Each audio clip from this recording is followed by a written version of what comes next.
नमस्कार, बहुत स्वागत है आप सभी का। मैं हूं आपके साथ चेतन पाठक और आप देख रहे हैं एनएमएफ न्यूज। मेरे साथ मेरे सहयोगी केशव झा मौजूद हैं और आज हम आपके सामने जुड़े हैं पाकिस्तान का मुद्दा लेकर।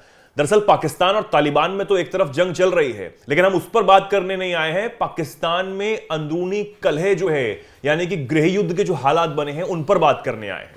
दरअसल पाकिस्तान में इमरान खान जब से जेल गए हैं तब से पीटीआई समर्थक, यानी कि इमरान खान की जो पार्टी है पाकिस्तान तहरीक इंसाफ, उनके समर्थक और इमरान खान खुद पाकिस्तानी आर्मी और सरकार की नाक में दम करके रखे हुए हैं।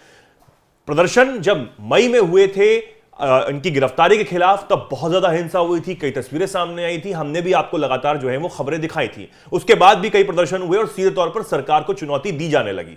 लेकिन अब खबर यह है कि जिस तरीके से कट्टरपंथ पाकिस्तान में हावी है, वो हर तरफ फैला हुआ है। पाकिस्तानी आर्मी सरकार चलाती है, देश चलाती है, अब और खुलकर सामने आने लगा है। वजह यह है कि जो प्रदर्शन हुए थे उसमें जितने भी जिन पर आरोप है कि दंगे फसाद किए गए, तमाम और भी चीजें की गई, सरकार के खिलाफ प्रदर्शन किए गए, सड़कें ब्लॉक की गई, तमाम चीजों को डैमेज किया गया, उसका जो ट्रायल है, यानी कि जो सजा है, वो हो रही है मिलिट्री कोर्ट से। यानी कि पाकिस्तानी आर्मी तय करेगी कि किसको कौन सी सजा देनी है, सिविलियंस को सजा कौन सी देनी है, ये पाकिस्तानी आर्मी तय करेगी। अब देखिए आप, अगर ये तय नहीं करता, अगर ये बड़ा सबूत नहीं है कि पाकिस्तान सिर्फ पाकिस्तानी आर्मी चलाती है, तो इससे क्या गलत होगा। और अब इसमें तो कुछ और बंद रह नहीं जाता, सब कुछ खुलकर सामने आ गया है। केशव मेरे साथ हैं। केशव, जिस तरीके से मैंने अभी कहा, क्या इसमें कुछ गलत बात है? बिल्कुल। और आप ये बताइए कि कितने लोगों को अब तक सजा जो है वो दी जा चुकी है और पाकिस्तानी सरकार के जो नुमाइंदे हैं वो इस पर क्या कुछ कह रहे हैं? बिल्कुल, अभी तक 85 लोगों को सजा दी जा चुकी है। फील्ड मार्शल कोर्ट जनरल जो है, फील्ड मार्शल जनरल कोर्ट जो है, उन्होंने मिलिट्री कोर्ट्स के जरिए 85 लोगों को अभी तक सजा दे दी गई है। एक बड़ा आंकड़ा है। बड़ा आंकड़ा। पहले 25 लोगों को दिया गया था, बाद में 60 लोगों को दिया गया। इसमें इमरान खान के भतीजे को भी सजा हुई है। हाँ। तो ये बड़ी बात है कि इमरान खान के भतीजे को भी सजा देना बड़ी बात है। और दूसरी बात, जिस मतलब कह सकते कानून को इन्वोक किया गया है चेतन, वो अपने आप में बड़ी बात है। देखिए, इसमें ऑफिशियल सीक्रेट एक्ट के जो कानून है, प्रावधान है, उसको इन्वोक किया गया है। मतलब ये उस समय होता है जब कोई स्पाई पकड़ा जाता है, जब आप मतलब कह सकते हैं कि कोई डिस्क्लोजर हो जाता है जो आप ऑफिशियल सीक्रेट एक्ट के तहत आता है, जब मुल्क को कोई ऐसे हाथ लग जाए किसी विदेशी ताकत की, जैसे मान लीजिए परमाणु संयंत्र है, उसका कोई कोड है या उसके बारे में जानकारी लीक कर दे कोई, तो उस समय ऑफिशियल सीक्रेट एक्ट लगाया जाता है। यही एक्ट इमरान खान के खिलाफ भी लगाया गया था, जब उन्होंने जो कह सकते हैं जो साइफर था उसको सरेआम लहरा दिया था, कहा था कि उनके खिलाफ साजिश हो रही है। उनके बारे में ट्रंप एडमिनिस्ट्रेशन या बाइडेन एडमिनिस्ट्रेशन क्या सोचता है, इस बारे में जो साइफर था, जहाँ जो राजदूत भेजते हैं पाकिस्तानी हाई कमिश्नर राजदूत, उन्होंने जो साइफर भेजा था उसको उन्होंने लीक कर दिया था। उनके खिलाफ भी यही इन्वोक किया गया था। बाद में जो ये लोग पीटीआई समर्थित थे, इमरान खान समर्थित थे, जो उनकी गिरफ्तारी के बाद जो दंगे फसाद हुए, लाहौर में कोर कमांडर के घर जलाए गए, उसके बाद जो जीएचक्यू पे हमले हुए, यार तमाम जिस तरीके सरकारी जो महकमे हैं, सरकारी जो इंस्टीट्यूशंस हैं, इंस्टॉलेशन, मिलिट्री इंस्टॉलेशन, उस पर हमले हुए थे। उस पर हमलों के लेकर के जो 9 मई का जो सानेहा कहता है पाकिस्तान, यानी कि 9/11 जैसा ही कोई वाकया उसे करार देता है, दहशतगर्दी का वाकया करार देता है। तो इसके जो ये कह सकते हैं कि उन्होंने दहशतगर्द करार देता है, पाकिस्तान पर हमला करार देता है, और इसकी जो सजा है मिलिट्री कोर्ट्स में दी जा रही है। सबसे बड़ी बात यह है, हम क्यों कहते हैं पाकिस्तान को बनाना रिपब्लिक, क्योंकि कोर्ट्स जो है ना, एंटी कॉन्स्टिट्यूशनल जो भी प्रावधान होते हैं उसे नजरिया ज़रूरत, यानी कि नेसेसिटी करार दे करके उसे जायज ठहरा देता है। किस तरीके से भुट्टो की जो फांसी थी उसे नजरिया ज़रूरत करार देते हुए, मौका ज़रूरत कह सकते हैं, नजरिया ज़रूरत कह सकते हैं, यानी कि ये ही जरूरी है। हाँ, समय की मांग है और इस मुद्दे पे इसकी ज़रूरत थी, उसको जायज ठहरा देता है। यानी कि इसे सुप्रीम कोर्ट ने भी इसको जायज ठहरा दिया मिलिट्री कोर्ट्स को। तो अब ये बताता है कि पाकिस्तान, जो हम पहले भी कह चुके हैं कि किस तरीके से दूसरे देशों के पास आर्मी होती है, लेकिन पाकिस्तान वाले केस में मामला दूसरा है। वहाँ पे पाक आर्मी के पास एक अपना देश है जिसे वो अपने हिसाब से चलाता है। देखिए, मिलिट्री कोर्ट्स को एक जायज ठहराना अलग बात था, लेकिन किस तरीके से पाक आर्मी के कहने पर जो ऐसा कहा जा रहा था कि इमरान खान को बार बार जो सजा दी जा रही थी, गिरफ्तारी हो रही थी और उन्हें एक तरीके से सुप्रीम कोर्ट से राहत मिल जाती थी, है ना। काजी फैज ईसा के बाद जो भी जज थे, वो सुप्रीम कोर्ट हो चाहे इस्लामाबाद कोर्ट हो या लाहौर हाई कोर्ट हो, वहाँ से उन्हें मतलब एक तरीके से रिलीफ मिल जाती थी। तो बाद में जो जज आने वाले थे मंसूर अली शाह, उनकी जो कह सकते हैं ना मतलब इंक्लिनेशन जो थी इमरान खान और पीटीआई के साथ थी, उसको तब्दील करने के लिए पाकिस्तान में 26वां कॉन्स्टिट्यूशनल अमेंडमेंट कर दिया गया तुरंत सरकार ने। हाँ, मतलब आर्मी कहने पर ये एक तरीके से कि 17 जजों की जो पीठ थी सुप्रीम कोर्ट में, एक तरीके से जो टोटल नंबर 17 जज था, उसको तकरीबन भारत के करीब करीब, भारत में 34 जजों का है, 32 जजों का है, उसे बढ़ा करके 25 कर दिया गया। जो 140 करोड़ 150 करोड़ का देश है, उसमें 32 जज, अब 22 से 25 करोड़ के देश में 25 जज सुप्रीम कोर्ट में, जिस देश में खुद ही $8 बिलियन नहीं है सैलरी देने के लिए, पेमेंट्स देने के लिए, और जो एक तरीके से पेंशन देने के लिए, और उसमें जजों की संख्या बढ़ाई जाती है सिर्फ इसलिए क्योंकि पाकिस्तान में की जेल में बंद इमरान खान के समर्थन में या फिर उनके हक में कोई फैसला ना जाए, उसको तब्दील करने के लिए बैलेंसिंग एक्ट के तहत और सुप्रीम कोर्ट के जो चीफ जस्टिस है उनकी नियुक्ति को भी बदल दिया गया, कि जो तरीकाकार था उसको बदल दिया गया। अब संसदीय समिति करेगी जिसमें सरकार के बोलबाला होगा, आर्मी का बोलबाला होगा, उसके जरिए उनकी नियुक्ति होगी। तो कुल मिलाकर कॉन्स्टिट्यूशन जो अमेंडमेंट किया गया ताकि इमरान खान को कर्टेल किया जाए, और जिस तरीके का मिलिट्री कोर्ट्स के जरिए इमरान खान समर्थित लोगों को सजा दी जा रही है चेतन, ये कहीं ना कहीं धीरे धीरे पाकिस्तानी आर्मी फूंक कदम रख रही है कि इमरान खान के इर्द गिर्द जो घेरा है उसे तंग किया जाए। घेरा तंग करने से मतलब क्या है, आप उसको इतना बांध दो कि वो खुलकर सांस न ले पाए, आने की बाहर न सोचे। जब इन लोगों को सजा दी जाएगी तो इनके जो समर्थक लोग हैं, उनका जो काडर है, डरेगा, सहमेगा, घर बैठ जाएगा। बिल्कुल। बाद में उनको कोई सजा दी जाती है, इमरान खान को मान लीजिए फांसी ही दी जाती है, या लॉन्ग टर्म जेल की आजीवन कारावास की सजा दी जाती है, या कोई मजाकरात, अभी मजाकरात से मतलब जो बातचीत चली बैकडोर ट्रंप के आने से पहले, ताकि उनका दबाव न बढ़े पाकिस्तानी आर्मी के ऊपर कि आप इसको क्यों जेल में डाले हुए, पूर्व प्राइम मिनिस्टर है, आप उनको जेल में डाले हुए हो, मतलब उनको जमानत मिलती है, आप उनको छोड़ दे रहे हो, फिर गिरफ्तार कर ले रहे हो। तो ये किस तरीके का कंगारू कोर्ट है आपके पास? मिलिट्री कोर्ट से देखिए पाकिस्तान ही। और सबसे बड़ा सवाल मेरा यही था, देखिए क्योंकि हमारे दर्शक भी अब समझ पा रहे होंगे कि मिलिट्री कोर्ट का पहली बात तो क्या काम है, जो कुछ भी होता है वो सिविलियंस के द्वारा वहां पर किया जाता है। आम सिविलियंस है जो कि पाकिस्तान की पीटीआई जो है, यानी कि इमरान खान की जो पार्टी है उसके समर्थक हैं, भरपूर समर्थन करते हैं। अली अमीन गंडापुर हो, वो उनकी पार्टी के नेता है, वो उनका समर्थन करते हैं, जो पार्टी के कार्यकर्ता हैं। लेकिन अगर वो प्रदर्शन करते हैं, पहली बात तो क्या उनको प्रदर्शन करने का हक नहीं है? दूसरी बात ये, प्रदर्शन करते हैं तो उनको जो तोड़फोड़ का आरोप है या फिर जो भी विद्रोह किया गया, जो भी उनके ऊपर आरोप लगाए गए, उसका फैसला मिलिट्री कोर्ट में होगा, जबकि सिविलियन कोर्ट में होना चाहिए ये सब।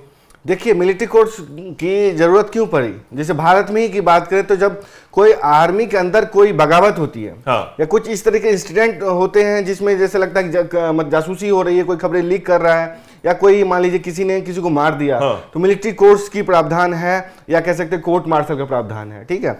लेकिन पाकिस्तान जैसे देश में जहां पे हम 21st सेंचुरी में हैं, जहां पे लोकतंत्र, मानवाधिकार और इसके बहुत सारे कन्वेंशंस हैं, जिसे आपको मानने के लिए कोई देश बाध्यकारी होता है, उस पर बाध्यकारी है। संयुक्त राष्ट्र संघ का जो चार्टर है, मानवाधिकार का जो चार्टर है, ह्यूमन राइट्स कमीशन का, उसको मानने के लिए आप बाध्यकारी हैं। उस देश में पाकिस्तान मिलिट्री कोर्ट्स के जरिए सिविलियंस की ट्रायल कर रहा है, उसे सजा दे रहा है, और एक पूर्व प्राइम मिनिस्टर के खिलाफ भी ऐसा पूरी मतलब संभावना लग रही है कि उसे भी फांसी दी जा सकती है या लॉन्ग टर्म सजा दी जा सकती है, ताकि उनका पॉलिटिकल लैंडस्केप ही खत्म और अब इस मामले में हालांकि हम औपचारिकता के लिए पूछ लेते हैं, क्योंकि हमें पता है कि वहां पर पाकिस्तानी आर्मी का दबदबा सरकार पर और सत्ता में किस तरह होता है।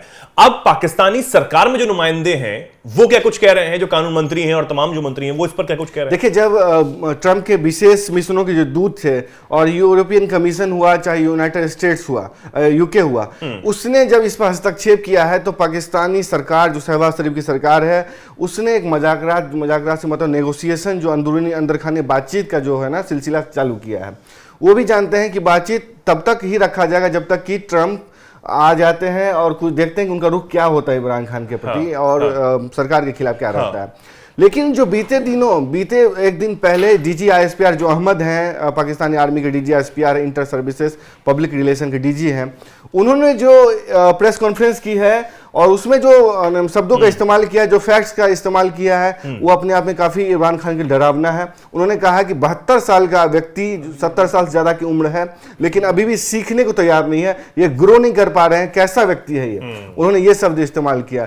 दूसरी बात, उन्होंने एक तरीके से कहा था कि जो डिजिटल वो टेररिज्म है, यानी कि इमरान खान के जो लोग सोशल मीडिया कैंपेन लॉन्च करते हैं, उस पर भी क्रैकडाउन की बात उन्होंने कही है और ये संकेत दे दिया है कि कोई मजाक रात, हम कोई बातचीत नहीं कर रहे हैं, लेकिन जो अमेरिका है उसको दिखाने के लिए, ताकि उस पर दबाव न आए, अंदर खाने बातचीत जारी रहेगी और सिविलियन सरकार दबाव में ना आए, इसलिए बातचीत जारी रहेगी, लेकिन कोई अंजाम नहीं होगा। इमरान खान बार बार जोर दे रहे हैं कि आप बातचीत करो, लेकिन एक नेगोशिएशन का अंत कब होगा? क्या अब इस मिलिट्री कोर्ट के एक्शन के बाद इमरान खान के प्रति जो समर्थन है या फिर इमरान खान को जेल से रिहा करवाने का जो विद्रोह वहां पर चल रहा है सरकार के खिलाफ, उसमें कुछ तब्दीली आई है, उसमें कुछ कमी आई है? देखिए, दो खेमे में पीटीआई बटा हुआ है। हाँ।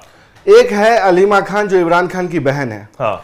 वो एक तरीके से कहते हैं कि सॉफ्ट जो अप्रोच होता है पार्टी का, उसको लीड कर रहे हैं, उनका साथ दे रहे हैं। पाकिस्तान के मशहूर वकील जो इमरान खान के भी वकील हैं, सलमान अकरम राजा, अलीमा खान, ऐसे धड़े को लीड कर रहे हैं जो चाहता है कि नेगोशिएशंस के जरिए इस मामले इमरान खान को सुलझाया जाए, बाहर उनको निकाला जाए, क्योंकि पाकिस्तान में पाक आर्मी से बड़ा कोई नहीं हो सकता। और पाकिस्तानी आर्मी ने किसी को बनने भी नहीं दिया, ये संभव भी नहीं है, क्योंकि उसके पास गोला बारूद, हथियार, मीडिया, फौजी फाउंडेशन, सब पे पकड़ है, देश उसका है। दूसरा खेमा है अली अमीन गंडापुर और बुशरा बीबी का, जो पाकिस्तान इमरान खान की तीसरी बीबी है, पिंकी पीरनी। उसको भी हालांकि राहत दी गई है, लेकिन ये दूसरा जो धारा है वो चाहता है कि मसल के बल पे, प्रोटेस्ट के बल पे, या कहते हैं कैप्चर के बल पे इमरान खान को आजादी दिलाई जाए। यानी कि जिस तरीके का कहें कि जो बगावत की थी सरकार के खिलाफ और धमकी दी थी कि हम कुछ ही हफ्तों में इमरान खान को जेल से बाहर निकाल लेंगे, चाहे हमें कुछ भी करना पड़े, अली अमीन गंडापुर जो कि मुख्यमंत्री हैं खैबर पख्तूनख्वा, तो उन्होंने किस तरीके से अपने प्रोटेस्टर्स को, अपने जो पार्टी के वर्कर्स थे, उनको किस तरीके से निराश किया, इसके उन्होंने उदाहरण ये दिया कि उन्होंने प्रोटेस्ट को लीड किया जूम के माध्यम से। हाँ। उन्होंने ऑनलाइन माध्यम से उन्होंने क्या कहते, घर बैठे वो सबको, अब पीटीआई वर्कर को स्ट्रीट पे ले आए, वायलेंस की शुरुआत हुई, लेकिन खुद गायब रहे और पता चला कि वो अपने घर से इसको लीड कर रहे हैं। और वो गायब नहीं रहते तो क्या करते? क्योंकि इससे पहले भी जो जितनी बार भी उन्होंने रैलियां की, 2-3 बार रैलियां की, 2-3 रैलियों के बाद वो तुरंत गायब हो जाया करते थे। खबरें आती थी कि उनको किडनैप कर लिया गया है, कहीं ले जाया गया है, आर्मी ने उन्हें उठा लिया है, उसके बाद वो कुछ देर बाद 4-5 घंटे बाद वो वापस लौटाते थे। लेकिन उस 4-5 घंटे के दौरान उनके साथ क्या कुछ हुआ होगा, वो खुद ही बता सकते हैं, वो खुद ही जानते हैं। बिल्कुल बिल्कुल। तो ये जो अप्रोच है ना, वो चलने वाले नहीं है। पाक आर्मी ने बीते दिनों आईएसपीआर, जो देखिए पाकिस्तानी आर्मी जानती है जिस तरीके के एयर स्ट्राइक तालिबान पे हुआ है, उसके, और इमरान खान किस तरीके के पैरोकार थे, जिस टीटीपी और जिस तालिबान के खिलाफ लड़कर पाकिस्तान अपने यहाँ मतलब जरबे अजब हुआ, चाहे दूसरे एंटी टेररिज्म ऑपरेशंस हुए, चाहे मतलब तमाम आर्मी के बीच में, उसको इमरान खान चाह रहे हैं कि इससे सरकार से साठगांठ बढ़ाई जाए। उन सारे लोगों, टीटीपी के लोगों को हम पाकिस्तान में एक तरीके से मुख्य धारा में शामिल कर दें, टीटीपी के लोगों को शामिल कर दें। पाकिस्तानी आर्मी डीजी आईएसपीआर ने इस पर भी किया है कि जिसको हमने शहादत दी, हमारे जवानों ने शहादत दी, 16 लोगों के मरने की बात जो आई थी पाकिस्तानी आर्मी की, उसको भी टीटीपी के लोगों ने ही मारा था। तो इमरान खान की पॉलिसी अब मुझे लगता है बिल्कुल कतई स्वीकार करने के मूड में नहीं है पाक आर्मी, और एक मुझे नहीं लगता किसी तरीके की ढिलाई दी जाएगी। और अब ऐसे अगर हम ओवरऑल देखें केशव कि इस मामले में क्या हो सकता है, क्या अगर मैं आपसे पूछूं कि ट्रंप के आने के बाद, क्योंकि 20 जनवरी को शपथ ले रहे हैं ट्रंप के आने के बाद सारी दुनिया जो है वो उम्मीद लगाए बैठी है कि कुछ शांति जो है, कुछ बदलाव जो है बहुत बड़ा आने वाला है और कई देशों के लिए खतरा भी पैदा हो सकता है। बांग्लादेश में जो कुछ चल रहा है उसको दबा दिया जाएगा, ये कहा जा रहा है। पाकिस्तान में इमरान खान को कुछ राहत मिलेगी, ये कहा जा रहा है। तो क्या इमरान खान को आने वाले दिन में कुछ राहत मिल सकती है? इमरान खान को राहत तभी मिलेगी, पाक आर्मी ने एकमात्र शर्त रखा है कि वो पीछे हटे और माफी मांगे। 9 मई का जो वाकया हुआ था, कोर कमांडर पे घर पे हमला हुआ था, मिलिट्री इंस्टॉलेशन पे हमले हुए थे, और जो शहीद, पाकिस्तानी शहीद जिसे क्लेम करते हैं, उनके जो मकबरे पे, उनके जो इंस्टॉलेशन पे हमले हुए थे, उसके लिए माफ़ी मांगे और स्वीकार करें कि हमने जो की थी वो हमारी करतूत थी और हम इसके लिए माफ़ी मांगते हैं। पाक आर्मी का एकमात्र शर्त है कि आप माफ़ी मांगे और पीछे हटें। और तब तक वो मानने को तैयार नहीं। इमरान खान के लिए ये जीवन डू और डाई सिचुएशन है। अगर वो माफी मांगते हैं तो कहते हैं ना खान डट गया है। हाँ। वो डट गया वाला खान झुक गया वाला खान हो जाएगा। और इनका एक बैगेज और चल रहा है। और लाखों करोड़ों समर्थक जो सड़कों पर उतर आए थे एक बार कहने से, वो निराशा में इमरान खान के लिए इसलिए भी चेतन ये डू और डाई सिचुएशन है कि इनके ही चाचा थे ए केनिया जी, जो 1971 में भारतीय सेना के सामने 90,000 फौज के साथ घुटने पर आ गए थे, सरेंडर किया था। उसी बैगेज को फिर से उभारा जाएगा कि एक चाचा था, भतीजे ने भी घुटने टेक दिए हैं, पाक आर्मी के सामने घुटने टेक दिए। तो अगर वो घुटने टेकते हैं तो उनके जो पठानी वाला जो है ना, जो पठान है झुकता नहीं है पठान, और उनके सपोर्टर में है कि झुक गया, डट गया इमरान खान, और वो फिर एक बार बड़ी जीत हो जाएगी पाकिस्तानी आर्मी की अपने ही लोगों के खिलाफ, साबित कर दें। और ये जो ISPR का प्रेस कॉन्फ्रेंस, मिलिट्री कोर्ट्स के जरिए सजा और जो संकेत ISPR दे रहा है, वो बताने के लिए काफी है कि वो इस बार पीछे हटने को तैयार नहीं है और सजा दे ही रहे हैं इससे पहले, मतलब इतने लार्ज नंबर में, ताकि ट्रंप के आने से पहले सबको सजा दे दी जाए। और ISPR ने कह दिया कि जब तक कि कोई दबाव हम पर उसके बाद ना पड़े, नहीं पड़े। तो इसलिए ये कहा बिल्कुल ठीक है। बहुत धन्यवाद केशव। और अब यही देखने वाली बात होगी कि इमरान खान जो कि जेल में बंद हैं, उम्मीद यही जता रहे हैं अपने पार्टी कार्यकर्ताओं से, तमाम नेताओं से जो कि बाहर उनके लिए लड़ रहे हैं कि किसी भी सूरत में सरकार को झुकाया जाए, पाकिस्तानी आर्मी को झुकाया जाए, इमरान खान बाहर आए और दोबारा से जो एक तरीके से वो लीड करना चाह रहे थे वो दोबारा से लीड करें, सरकार के खिलाफ काम करना शुरू करें। लेकिन पाकिस्तानी आर्मी ने, जिस तरीके से केशव ने मैं बताया, कि पूरा घेराबंदी कर रखी है, कोई चारा, कोई मौका अब इमरान खान के पास नजर नहीं आ रहा है। सिर्फ एक चारा है कि वो घुटने के बल आए, माफी मांगे जो उन्होंने किया या फिर उनके कार्यकर्ताओं ने जो बाहर किया, सरकार और खासतौर पर पाकिस्तानी आर्मी के खिलाफ किया गया, क्योंकि पाकिस्तानी आर्मी अब इमरान खान के खिलाफ एक्शन मोड में है और वो उन्हें बिल्कुल दबा देकर खत्म कर देना चाहती है। यही खबरों के जरिए और यही जो इस वक्त हमने आपको विश्लेषण बताया उसमें यही एक चीज निकलकर सामने आती है। लेकिन फिर भी एक नजर रहेगी कि ट्रंप के आने के बाद क्या कुछ इसमें बदलाव देखने को मिल सकता है, और यह भी नजर है कि क्या ट्रंप के आने तक इमरान खान को कितना तंग पाकिस्तानी आर्मी करना चाहती है और इमरान खान क्या करते हैं, उस पर भी हमारी नजर बनी रहेगी। आप भी हमारे साथ जुड़े रहिए और ऐसे ही देखते रहिए NMF न्यूज। नमस्कार।